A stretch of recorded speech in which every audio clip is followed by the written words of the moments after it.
Welcome in to the Wedge Adjustment NASCAR DFS show. I'm your host, Josh Neal. I'm joined alongside, as always, by PJ Frappier. You can follow him on Twitter at PJFrapDFS. And this is presented by FantasyDegens.com. Check out their tools. We are now members of their team, like we stated last week. But once again, I'm just going to hammer it home. Great roster generator for all sports. The Slack chat, it's been going off all day. The NASCAR chat's going crazy as we speak. You can talk to me, PJ, Wills, all those guys will answer any and all questions. In other sports, too, you got Soul Child, which I'm sure you guys know who that is. He's been crushing it at WNBA lately and CFL. So, growing team. We continue to build on our momentum and exciting things to come in the future. But just be sure to check out FantasyDegens.com. We'll be updating the dashboard, and I'll be posting comments on my favorite drivers after the show. So a little bit about that.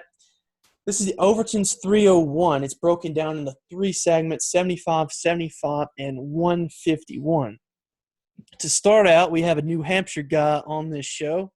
PJ, he lives in New Hampshire, so he's very familiar with this track. And they put the VHT on the track. So I'm going to kick it off to him to start out. He's just going to explain this track and what this VHT is going to do, and just basically everything you need to know about this racetrack. Yeah, basically, I mean, as we all know, it's a mile long. It's flat, similar to, your Richmonds, your Phoenixes, your Martinsvilles. Just corners are kind of double the size of Martinsville. It's not necessarily the paperclip. But it's kind of similar. As far as the VHT stuff, it's essentially Coke syrup. They've put it down on the local short tracks that I've been going to since I was literally a week old. It helps. It's obviously going to help. It was tough to decide how long it's going to last because today, they applied it last night, and then they had, the cup practices this morning, and then they had a modified race, which is a totally different tire. They run Hoosier tires, not Goodyear tires. So I'm sure they took a lot of that off the racing surface. And for the first maybe 10 to 15 laps of the Xfinity race, there was kind of two grooves, but that went away really quickly. And then with that little rain delay, got rid of the rest of it, and then it was back to Old New Hampshire. So Old New Hampshire is really, really hard to pass. It's going to be – I'm really having a hard time just deciding, how long it's going to stay there, where there are going to be two grooves, because it's just impossible to tell from today. I think it's going to be – lanes going to be moving around all day. You're going to have to adjust. But I think – for the majority of the last segment, when it matters, it's going to be same old New Hampshire. So track position is going to be massive. I would agree. And correct me if I'm wrong, they are adding more overnight, correct? VHT? They are.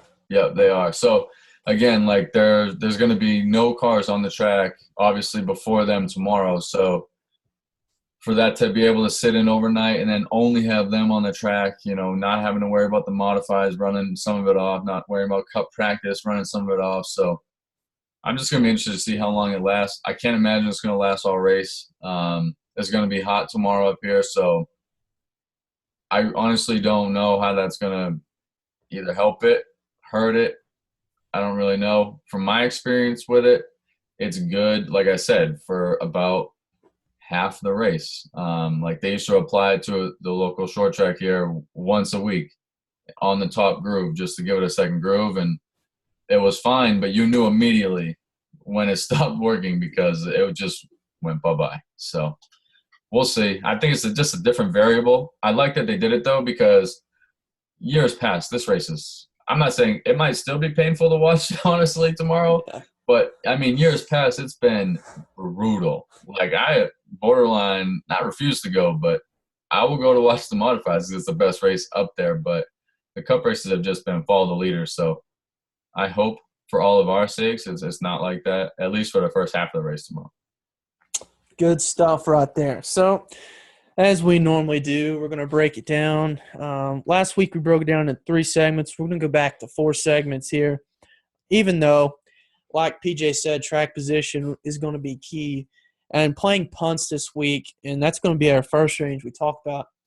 For me, I'm not going to – I was playing with some lineups earlier, and I do not want to play punts at all this week. But I think you have to in some. If you're playing GPP, I think if you want to get the guys you want in, you might have to play one. But I'm going to do my best not to play any guy under 6,000. But we're going to start there, and we're going to talk about the guys. If you need to play one, play these guys. I'm going to start out here, and I'm going to talk about Cole Witt. It's, same old story with Cole Witt. I think he starts 32nd, maybe? Yep. 32nd. Let me pull it. 33rd, sorry. 33rd. 33rd, yeah, 33rd. My bad. Got to get it pulled up here. But, yeah, so starting 33rd, he's just so much better than the guys around him other than David Reagan, who PJ is going to talk about next. What you can expect, which last week he disappointed a lot of us because I think he blew an engine. I mean, it's pretty crazy. Real early.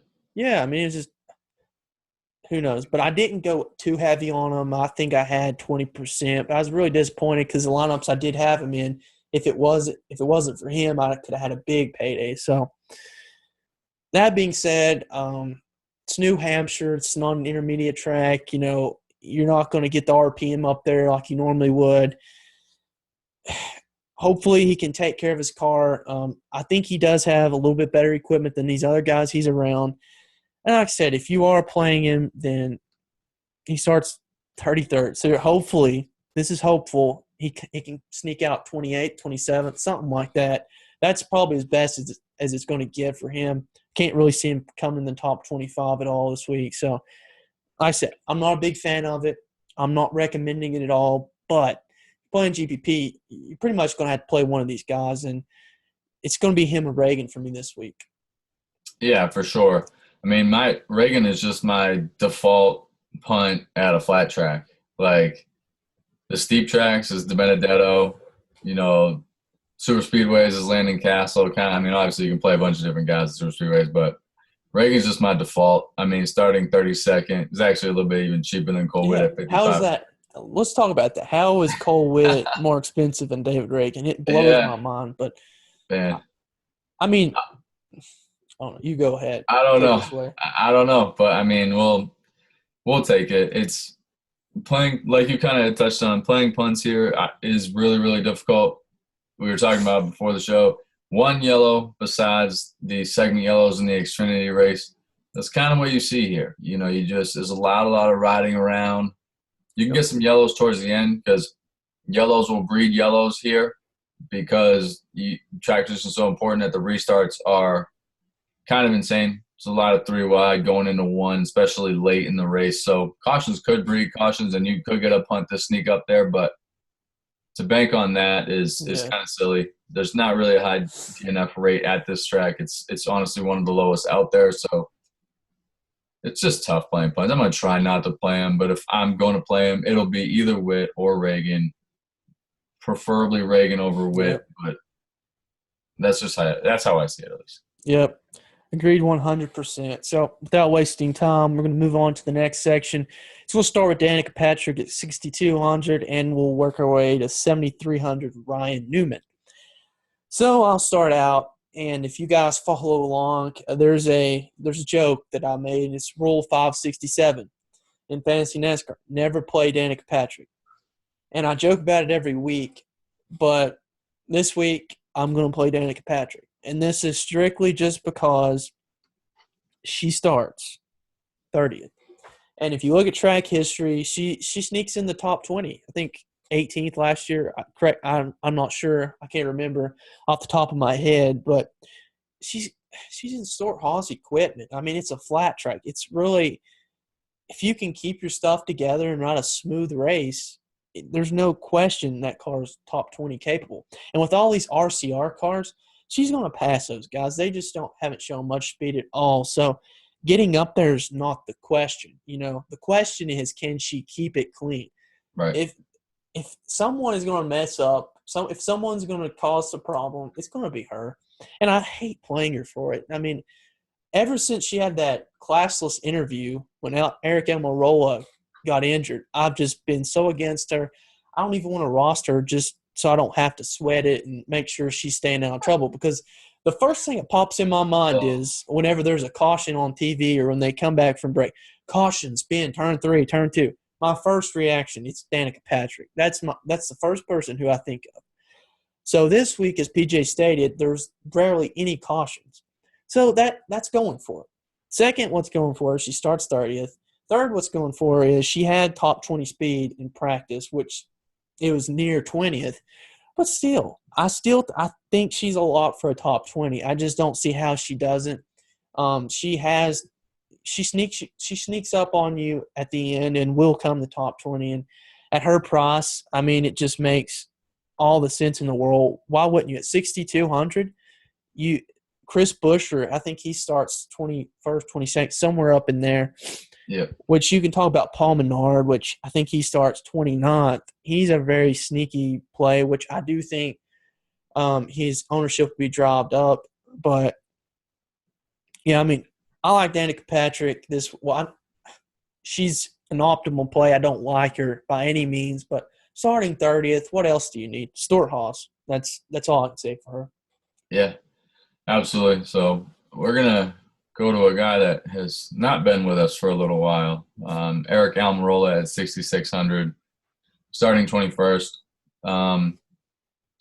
We were talking again before the show.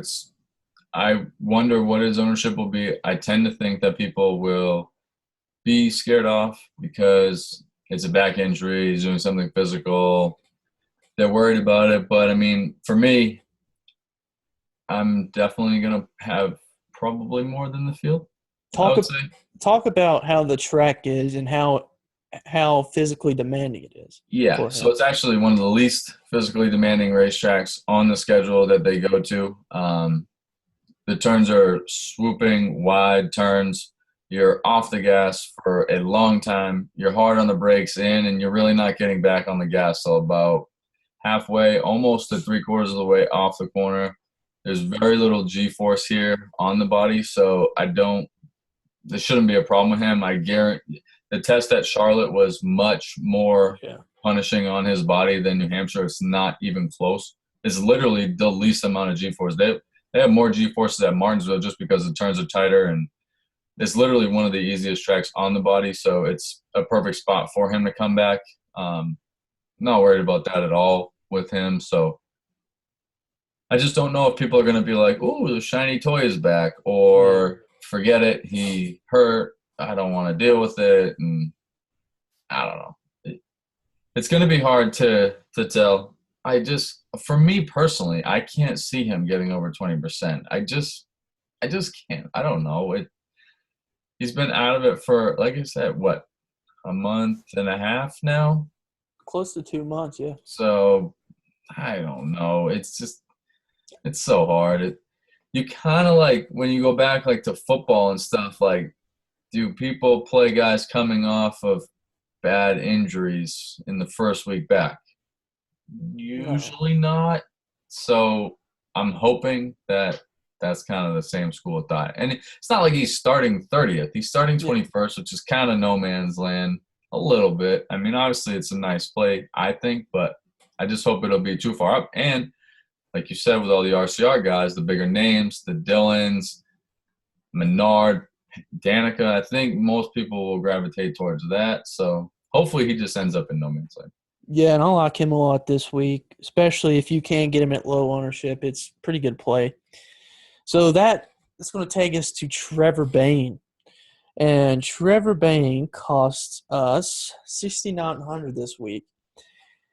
And for me, he's cheaper than Austin Dillon. And anytime you're cheaper than Austin Dillon and you're optimal, which he's only $100, but he starts 26th, I think. Let me get it pulled up. Yeah, 27. 27. All right, starts 27th, and he's just did nothing but impress me. Him and Stenhouse, they've got their stuff together finally over there at Roush Fenway. For me, this is probably, if I were playing a lot of cash, which I'm not sure if I want to play cash this week, but I probably will. He would be my cash lineup. he's one of my favorite plays this week just because, I mean, let's just talk about it for a minute. You're going to have Kyle Larson. That's probably going to be your first guy. And, if you're playing cash, I would assume that either Truex or Trevor Bayne is going to be your next option. That would be it for me. I just think he's going to be in the top 15. I think it's a lock. If he can stay out of trouble, again, I'm not going to enamor you with numbers. I'm just not that kind of guy. I'm just going to give you my 2 cents about it.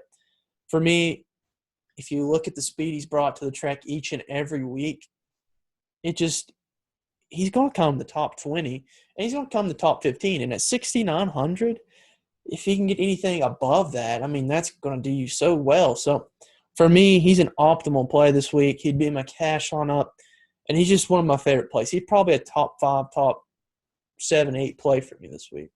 Yeah. No, absolutely. So we're going to go next to – well, we missed a week last week, so – but usually the weekly installment of the Ryan Newman section of this show, 7,300 starting 24th.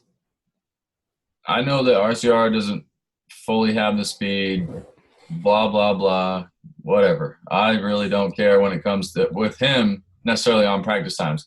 He may not wow us into like a top 5 or whatever, and he may not kill it of a day, but he's the type of guy who will grind in this situation, could end up in the top 10, likes this racetrack so much that every single time that they're here, he runs the modified race.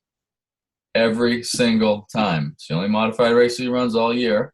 Because obviously he grew up on modifieds, but so when they come here, he likes tracks so much that he just wants to run. Almost won the modified race this morning. Doesn't really matter, but this is like a home for him. And that's enough for me. He's starting 24th. I love him anyways. Grinder type of guy, obviously. I'll just keep on saying it because especially with no yellows and stuff, like he'll be able to work over people. So I like him a lot again. And he never seems to qualify well. So that's why I always like him too. He's right in that spot where you got to like him. Yeah, and I probably will have a fair share of him this week. So we'll move on to our next section. Starts with Stenhouse, 7,400. Ends with Logano, 8,800. First guy I'm going to talk about is Ryan Blaney.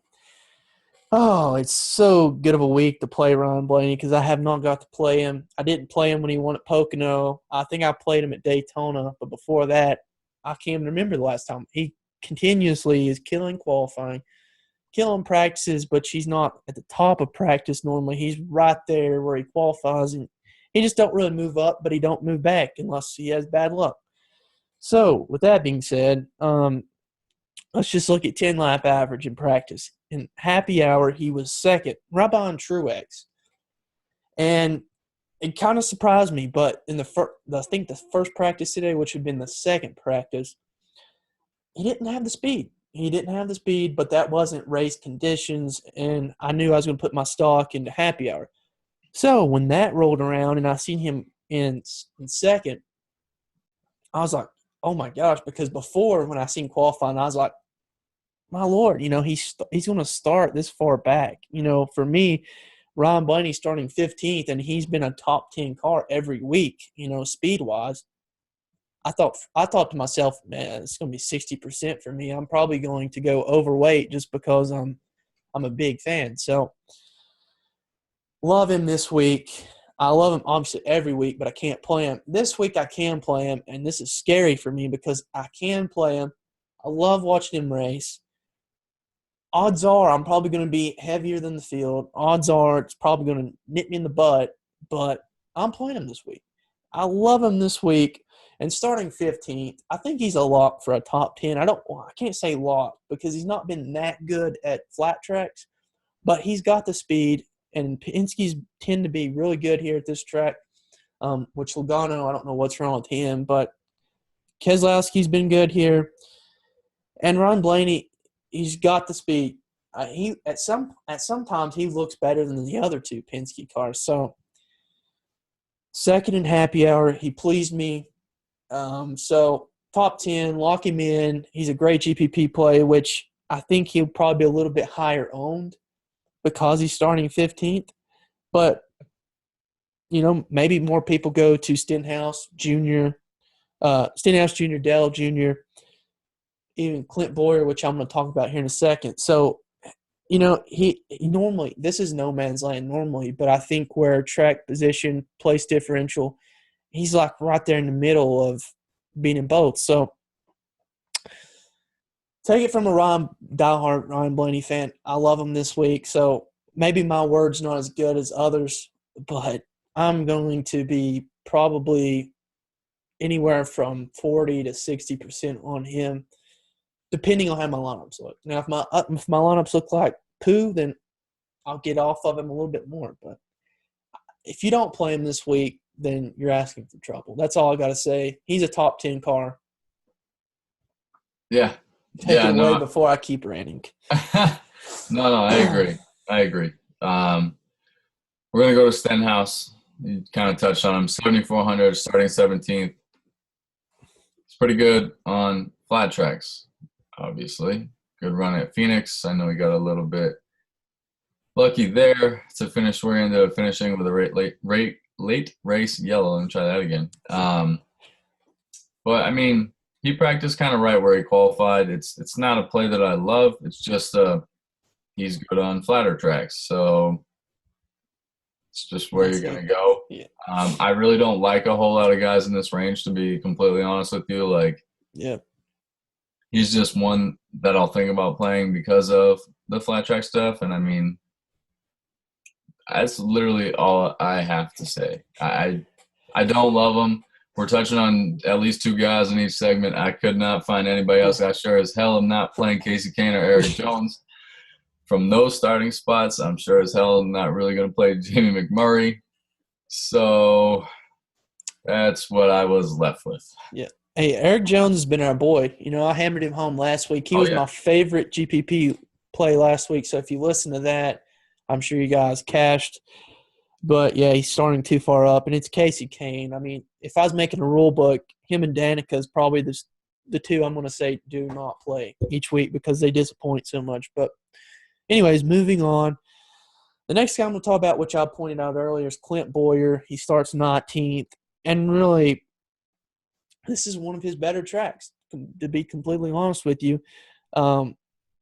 He picked it up in happy hour, which that's race conditions. And, look, I said this earlier about Danica Patrick. This is Stuart Haas, and Fords have been really good. And I touched on Blaney. So I think Toyotas are the class of the field. And obviously Hendrick's up there too. So, I mean, this is a week where all manufacturers are really close together, which I'm very excited to see. I still think Toyota is the class of the field. But he's 8,700. He starts 19th. He makes so much sense to love him, but it's so hard to put him in your lineup because and that's why he's going to make for a great GPP play because he starts 19th and you would think, well, he surely should be 30, 40%. But when you look at it and you got to play Larson, you got to play Truex, some people want, Kyle Busch as another dominator. Right there's three. Yeah. That's going to leave you with, 6,000 range. You cannot play him. So, this is a game theory play where, you're going to have to rearrange your lineups here. You have a batch of lineups where you want this guy, and this guy. Or, you can do one or two dominators, fit this guy in, play a couple 6,000 guys. You can do so many different things this week, and it's why it's a great GPP weekend, I think. People are going to say, Truex and Larson are chalk. But if you look at your other four drivers, it's wide open at the people you can pick this week, I think. So, yeah. He starts 19th. You can get him probably at reduced ownership than what he should be. Like I said, he's really good at flat tracks as well. He was running well at Phoenix or Richmond, one or the other, and he had some kind of cooling problem or something wrong with his car. I thought he was a top 3 car at one point during the race. I forget which race it is, but he had problems there, and he looked really good, and he had a top 2-3 car. Yeah, so reduced ownership, starts 19th. The only problem is his salary. That's why he's going to have reduced ownership. I would like to get him. I'm probably going to have, depending, I looked earlier, tried to fit him in, did not like my lineup. So, like I said, I'm just going to have certain like 3 different groups of drivers, three different kinds of lineups. I'll have him in that one kind of lineup and do what I can do. But that's really all I can say about him. He's in an awkward spot. Yeah, pretty much. We're going to go to, again, I mean, I feel like we've talked about him every single week. Dale Jr., 8,000 this week's pretty damn low for him. Starting 18th, that's kind of right where you would want him to start. And he's on interviews this week where from here on, it's checkers or wreckers. So you're not playing him in cash games, obviously, but this whole thing, you have to play a little bit of him. I'm not saying a ton, but at least a little bit in GPPs going forward all the way up until the playoffs start. I mean, maybe further than that if they figure out how to get in or a Dega in the playoffs. But, I mean,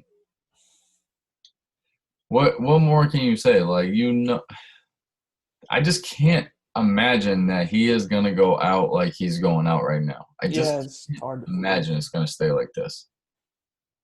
It'd be so bad for the sport because he's been the face of NASCAR for going on 15 years, which is crazy. Yeah, no doubt. And like we touched on a couple weeks ago, his career overall numbers wise, it's not that impressive. Yeah, but I just can't imagine they're not at least going to go out swinging. Like whether they try some crazy stuff with fuel strategy, take 2 tires when everybody's taking 4, take no tires when people are taking 4, and you just hope that you stay out. And it could be one of those weeks. I mean, you got to play them at this point in GPPs. Don't touch them in cash. Yeah, don't. They're gonna try everything that they possibly can do to get a freaking win. So I will say this about him. Chase Elliott looks really fast. Jimmy Johnson's obviously really fast. Casey Kane, I don't even look at him anymore as to be someone to judge others off of. But I just think, this is me personally, he goes right in here with Clint Boyer. At his price, you're just going to have to put him in different kind of lineups to fit him in. 8,000, that's right with Blaney. But obviously, I like Ryan Blaney twice as much as I do Dale Jr. That's probably a fan speaking. But no, I agree. I mean, Ryan Blaney's had a top 10 car everywhere we go. Just had bad circumstances. Dale Jr., he misses a shift 1 week. I don't know. He's been over. It's been ugly. Yeah, it's been disappointing to say the least. And you pick him, he has DNFs. I mean, it's just been one hell of a season for him, and it's just been horrible. This is what happens. He's been periscoping while the race has been going on more times, and he's had good finishes, it seems like. So that's my point on that. I mean, that's pretty much going to close that section out, I'm pretty sure. Correct? Yep. We're done with that. Yep. So here we go. The big section I'm sure you guys were all waiting for. You probably fast forward if you didn't want to hear any of that, what we just said. But if you're going to hear anything this whole show, this is the section that you want to tune in for. So we're going to start out with 3 guys that we're both going to talk about and discuss because they're 3 guys that are probably going to be really, really, really popular this week. One of these guys we don't think should be, but he's probably going to be. Another guy cheated himself in qualifying, got kicked to the rear, coming off of a penalty. I think there's so much more to talk about with Larson, which I've got something I was going to do before his time got disallowed. I'll talk about that. And obviously we're going to talk about the new pole sitter, the guy that continues to dominate NASCAR. And it's just becoming a weekly discussion of him and Larson. I mean, we should have a segment on them two every week. How long ago were we saying that they were the best 2 cars and it wasn't even close? Early. Yeah, and it's definitely not been disappointing. I think I faded him that 1 week. I'm like, I like this fade. And what did I do? I ate my words. I closed my DraftKings app, and I was just ready to kill someone. But anyway. A shovel in the money gift. Yeah, really. But anyway, we're going to talk about Kyle Busch, 10,500, and he starts 7th. So here's the thing. I think he's going to be really popular. Judging from others in the industry, they seem to really like him as a dominator behind Truex. And he won the Xfinity race. Shouldn't have, though. Yeah. As PJ says, Keselowski should have. I didn't watch it. Wish I could have been caught up at work. But anyways, it's Kyle Busch. He led, I think, his last week. He hopped out, but Truex just kept catching him and catching him and catching him. But here's the thing. I guess we can tie Truex in this too, since we're talking about Kyle Busch up there. But last week, Kyle Busch started on the – did he win the pole last week? He was 1-2, something like that. I forget. Short-term memory. Short-term memory loss here. But Martin Truex was where Kyle Busch was, basically, which he wasn't seventh. I think he was second row. But anyway, Kyle Busch jumped out to the early lead, and Truex steadily caught him. Truex is starting on the pole, and he's not happening to catch anyone. He's starting dominating. You know, we've been talking – he's not had the pole many times this year, but he starts first. So – and PJ touched on it. You know, I think by the time he's going to – Mark Truex is going to lead the whole first segment. And by the time he's done leading, I think the VH, whatever it's called, PJ1, whatever you want to call it, I think, like he said, it's going to be worn out. It's going to be tough to pass. And I think his price starting seventh, you want Kyle Busch to lead laps. I just don't see him passing Truex. You know, Kyle Busch's happy hour times, if you're judging solely off that, then, I mean, his second practice, not his happy hour, but happy hour Truex dominated. And that's another reason why I don't know if you should be on Kyle Busch. Kyle Busch is too expensive. I don't think he's going to lead many laps. He may go up there and lead laps. But PJ is going to talk about a guy here in a minute when we're done talking about these three that he thinks is going to get there before Kyle Busch, which is really surprising, and I'm sure you guys are going to be surprised too. But what's your take on Kyle Busch? Because I feel like I'm just continuing to say the same thing. Mark Truex is so better this year, and I just don't see him passing Mark Truex. Talk about the mental. You was talking about this earlier. I know Wills was talking about it in Slack chat earlier this week. Yeah. That Kyle Busch is so stunned why they can't pass Truex. It's true. And he's so pissed off that Truex has the long-run car and they just cannot figure it out. It was the same exact thing, though, in the Xfinity race today.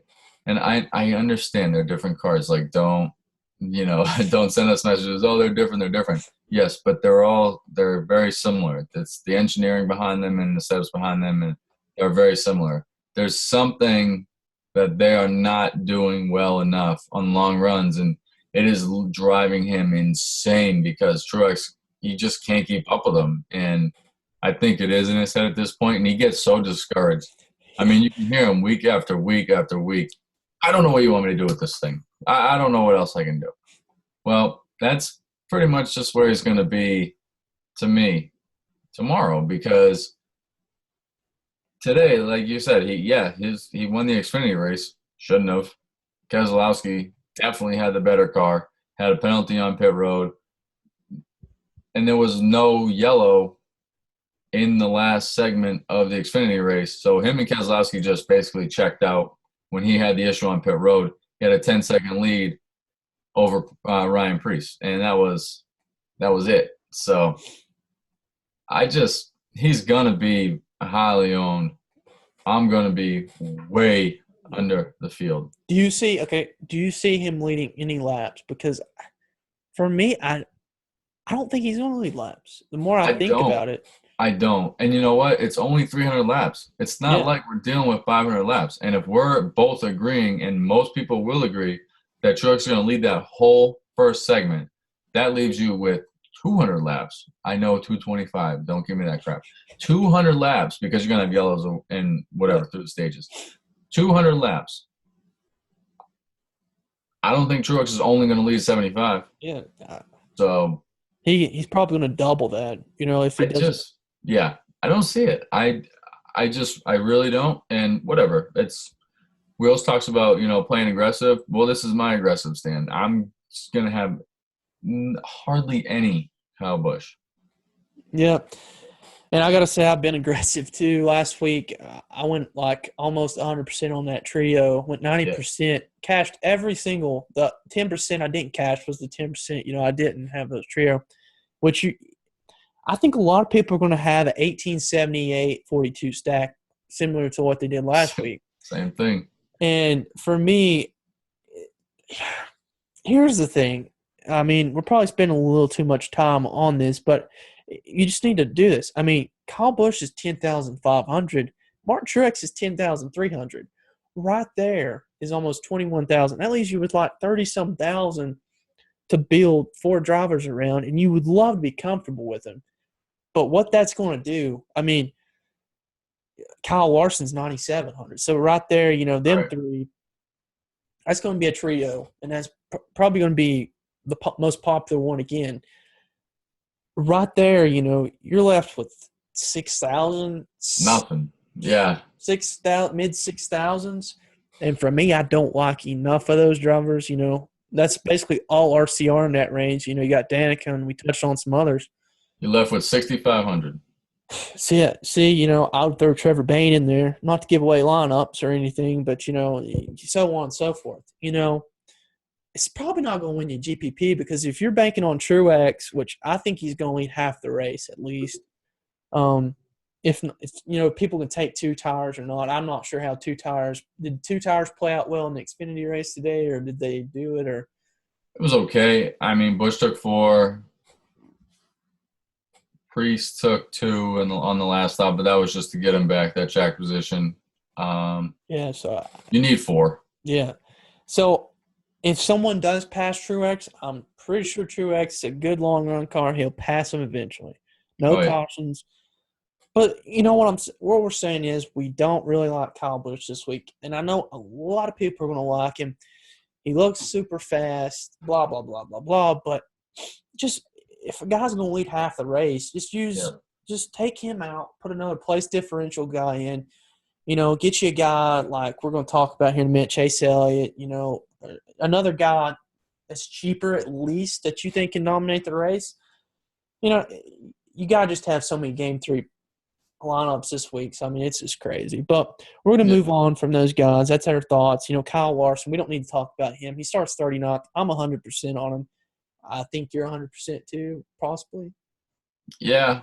Like I said, the only thing that concerns me was the long-run car that he had in the Xfinity race was horrendous. Horrendous. And he was – yeah, he said he gets worse as the track goes on and they lose that.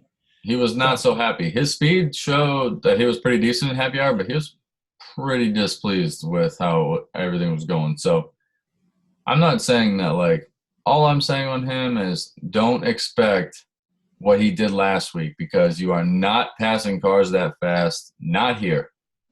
You are not going from the back to the front, back, and then to the front again. It's not happening here. 0 chance of that happening. So they have to run a more crisp race. They have to make no mistakes just to have it finish in the top 10. I understand he probably has a top 10 speed car, but everything here has to play out, and it's not nearly as easy as it's going to be for him. Yeah, it's so short of a race. If you make you may be able to make one mistake in the first segment, but if you make 2, you're done for. There's no downside. He's starting 39th. You can't not play him. I might not go 100%, probably be somewhere in the 60 to 70% range, but that's kind of where I'm at. I don't blame you for going 100%. I really don't. Again, I just think, I don't know. That's what everybody will do, and I don't know. But see, here's the thing, though. When you talk about that, last week everyone thought he was going to be so hot. I think he was only 60%. So right there, if you're 100%, you get a 40% heads up on the field, and that's more what I see. That's true. I think he's going to be 6. I think he's going to be the same as he was last week, just because there's so many GPP guys and they fade him, and there's your casual guys and they don't know any better. Yeah. For me, if I can get a 40% jump on the field, then I'm golden. And that was sort of what I was doing last week with that trio. I knew if so many people didn't have that trio that I wanted to go all in. It was aggressive. And I wouldn't recommend doing it every week, which I'm going back to the well and probably I'm going to have some trios that I'm probably going to be overweight on. But it's just what you want. It's how risk tolerant you are. And it's Right. basically a bankroll type of deal. So that's what we got with them three. Now we're going to go back to our picks. I'm going to let PJ start out with one of his guys. So who do you want to start with? I'm going to talk about Kevin Harvick. Starting 12th, 10,000. It's a pretty expensive number for him. Didn't exactly show great practice speeds. Riding shoulders on Twitter, not exactly talking up the car. Big deal. I just think that it's a great week to get an elite driver at pretty darn low ownership.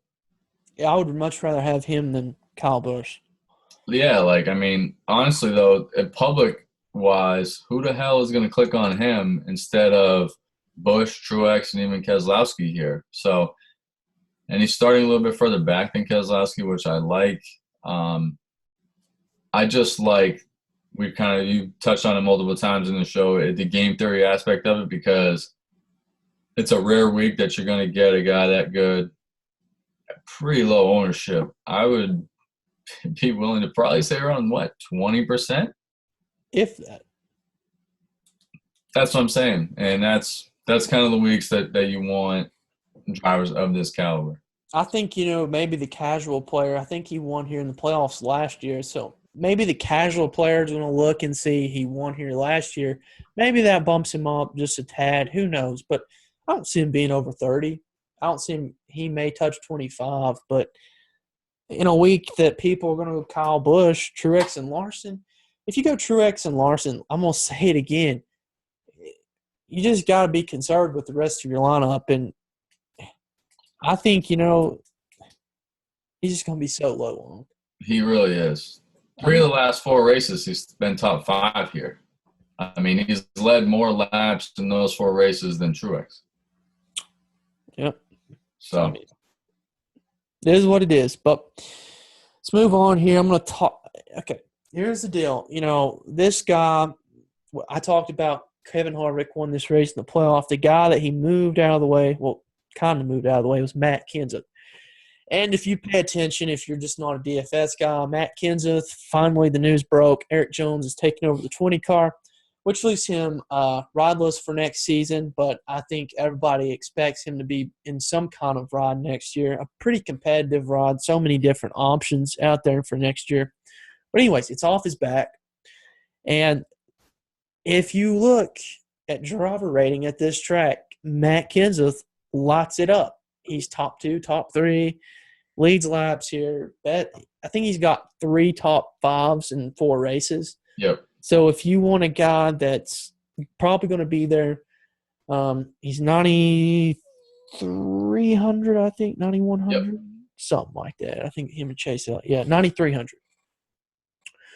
For me, the Gibbs cars, along with Truex, they seem to be the class of the field other than Hendrick. For a guy this is probably one of his best tracks. It's certainly right up there. He lights up the stat sheet here. And, he was 7th in happy hour 10 lap, which, I think the start of that happy hour, the sun really wasn't that out. I think the sun came out like 20 laps in, 20 minutes in. So while these happy hour times, I know I went crazy over Blaney and this stuff, but most of these guys ran their fastest laps, won your first 10 laps. So I think those might be a little bit overrated than what they should. And I think Kenseth at 7th probably could be top 5. So I like him this week. I like him as a cheap dominator. Like I said, I'm probably not going to be going Harvick or Busch for me personally. But when you can get a guy at 9,300, and I like Chase Elliott too, and we'll talk about him in a second, I want to save money where I can, and I don't want to play those punts. That's the goal this week, is to have more of a balanced lineup, which I know that's probably not going to lead you to too much of a balanced lineup. But if I can get a guy that I think is going to lead laps at 9,300, and where does he start? He starts 3rd, so kind of a risk-reward type deal. If he comes in the top 5, leads a couple of laps here and there, he might be an okay all right play. But I mean, if your other guys can do their work, then he's going to be a good play. So really not much to say. It saves you money from Kyle Busch and Kevin Harvick if you don't want to play those guys. That's basically what it is. Yeah, so I'm going to go to my favorite GPP play of the week, by far, actually. It's Denny Hamlin at 9,800. Starts 8th. Elite, similar to Kenseth here. Very good. Very good at Richmond. Very good at Martinsville. Similar tracks. Flying under the radar this week. I haven't really heard a lot of people talking about him. He's kind of like Harvick. It's expensive for Hamlin, really, at 9,800. Final practice, 3rd and single lap, 5th and 10 lap. He is going to be the one, instead of Kyle Busch, to get up there and lead laps tomorrow. I firmly believe that. He's by far my favorite play. Starting 8th, he's just, again, similar to Harvick, he's not getting any buzz, and I freaking love it because he's so good here. I don't know. And this is a JGR track. Yeah. This is a JGR track, period. They own it. I think it goes to your point. I think Kenseth or Hamlin. Hopefully, in my case, it's Kenseth. Hopefully, in your case, it's Hamlin. I think one of those guys is going to lead, maybe 20, 30, 40 laps. Just don't know when it's going to happen. What's your prediction? How many laps do you think he's going to lead? And, talk to us more on this bold prediction, because I think people watching this, they're going to want to know more behind, why you want to play him. I know you gave out some stats, but what's your prediction? Like, when do you think he's going to lead the laps and all that? Because I know a lot of people, they're going to be calling you crazy, which I'm not calling you crazy because, he's awesome at flat tracks, and he's just in that window for me that it's uncomfortable for me to put him in a lineup. But yeah, that's perfect, though. Is there anything else that you can add? I know we was talking about it before the show, and we was trying to predict his ownership, and I said, he could get 5, 10. He's going to be really under 15, I think. I think he's going to be like Eric Jones last week. He's going to go under the radar. And yeah. That's why I like him so much, too, and he's so good here. And everybody just sees Kenseth because of the 2 wins here in the past, 4 races. You just completely forget about Denny Hamlin and how good he is, though, especially on just similar track types, too. And he's going to come at, no ownership to any of those guys. People are not clicking him over Larson, Keselowski, Truex, Busch, even Kenseth. People are definitely going to play Kenseth before him. He, to me, is like him and Harvick. That's why I like them so much in the top tier, because nobody is going to click him. And I'm telling you, JGR wins this week. Finally. I'm going to save my pick for later on the show, but, it's probably going to be one of them guys. So let's see. My final guy that I'm going to talk about is Chase Elliott. Similar to what I said about Matt Kenseth, but really Chase Elliott, I think, has a top 3 car. That could be debated, obviously, but he's shown elite speed.